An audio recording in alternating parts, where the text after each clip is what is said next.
সন্ধ্যা মান্না হেমন্ত তো আপনারা জানেন প্রচুরবার, মান্নাদের সঙ্গে 2000 বার। সবচেয়ে বড় কথা, আমি স্বপ্নও ভাবিনি উত্তম কুমারের সঙ্গে 3টে বইতে আমি অভিনয় করেছি।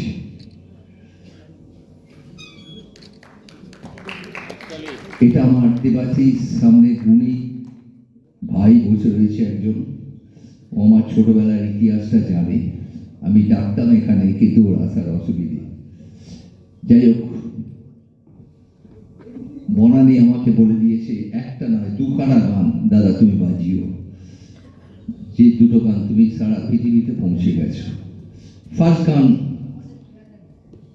আমি অরিজিনাল বাজালাম প্রবাদ প্রতিম,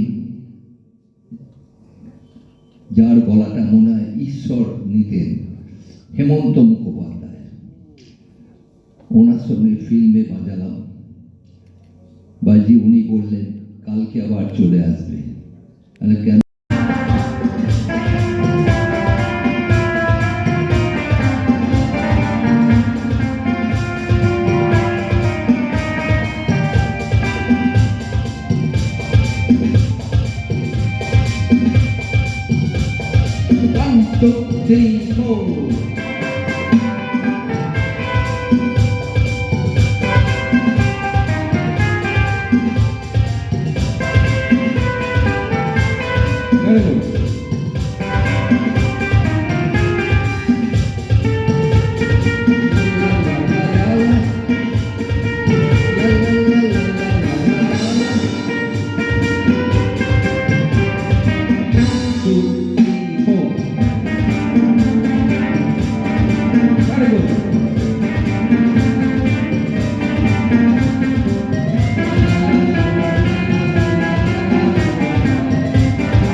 আমি এখন এমন এক ব্যক্তির সাথে আমার আজকে দেখা, আজকে প্রথম না, এর আগে আমার সাংবাদিক বন্ধু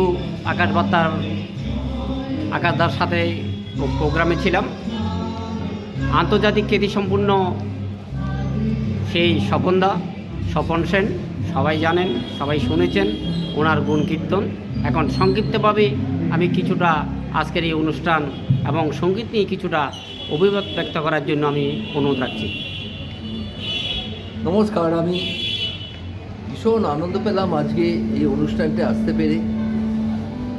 আমি স্বপন সেন এবং কর্ণধার বনানী কি টাইটেলটা অনুষ্ঠানটা করেছি এবং আমাকে সম্বর্ধনা দিল এবং বলল দাদা তুমি তো জগৎ সম্রাটদের সবার সঙ্গে বাজিয়েছ, সন্ধ্যা মান্না হেমন্ত লতা আশা রফিক কিশোর সত্যজিৎ রায় মহালয়াতে পর্যন্ত আমি বাজালাম। সবচেয়ে বড় কথা, আমি ভাবিনি উত্তম কুমারের সঙ্গে 3টে বইতে আমি স্ক্রিনেতে ছিলাম। আন্তর্জাতিক সম্মান যেটা পেলাম, পশ্চিমবঙ্গ সম্মান, এটা আমার জীবনে বিরাট দুষ্প্রাপ্য। আমি এই বনানী সরকারকে একটা কথা বলবো, দীর্ঘদিন ধরে আমার সঙ্গে দাদা বোনের সম্পর্ক, এবং আমি এসে চমকে গেলাম। ভেবেছিলাম যে অনুষ্ঠানটা হবে তার চেয়েও ভালো অনুষ্ঠান, এবং আমার ভাই দেবাশিস রায়কে পেলাম, খুব গুণী মানুষ, এনসাইক্লোপিডিয়া অফ HD বলে। যাই হোক, আমি 3টে গান বাজিয়ে ভীষণ আনন্দ পেলাম। বলেছিল 2টো গান, কিন্তু জনতা আমাকে বলল দাদা মেনলি দেবাশিস রায়, ওই চাণক্য আমার জীবনে। ও বললেন না 2খানাই বাজাবে, জীবনে কি পাবো না, কফি দাও।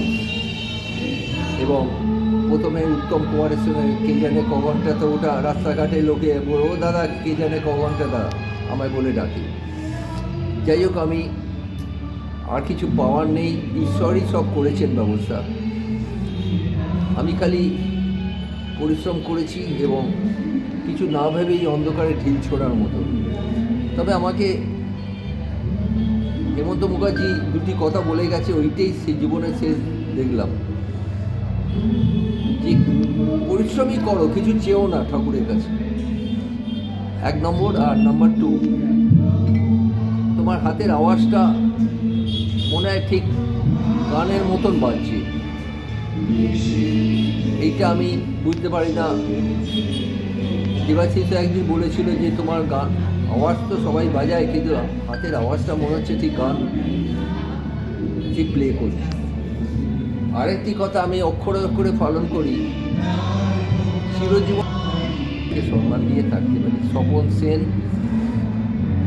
এই চ্যানেলকে আমি ধন্যবাদ জানালাম এবং আজকের অনুষ্ঠান খুব সাকসেসফুল হোক এই কামনা করে আমার বক্তব্য আমি স্বপন সেন শেষ করলাম। নমস্কার। ঠিক আছে দাদা, ধন্যবাদ।